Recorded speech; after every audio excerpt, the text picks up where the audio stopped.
this is Dr. Jim Hefner, and in today's video we are looking at the Windlass test. But before we get into the Windlass test, let's briefly talk about the Windlass mechanism. And that Windlass mechanism is very important for proper arch structure of the foot. So when you're walking and you have great toe extension as you toe off, the foot naturally needs to form a nice arch, and that's where all the support, power, and rigidity comes from the foot. If that mechanism is not intact, then they might have foot collapse or decreased power, decreased intrinsic strength. And this test assesses for that.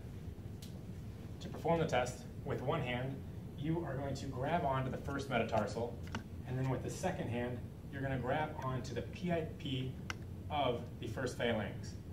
From there, with the stabilization, you're going to bring the PIP into terminal extension,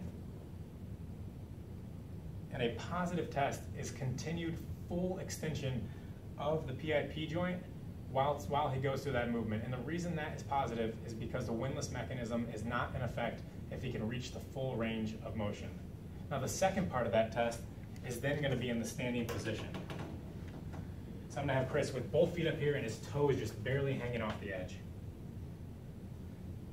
In this position, we're going to do the exact same thing, except now that stability that I was giving with the left hand is just being supported on with the stool.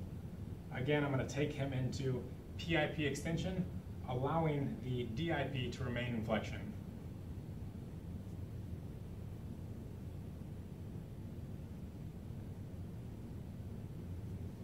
Again, a positive test is going into that full passive extension, which means the Windlass mechanism is not in effect.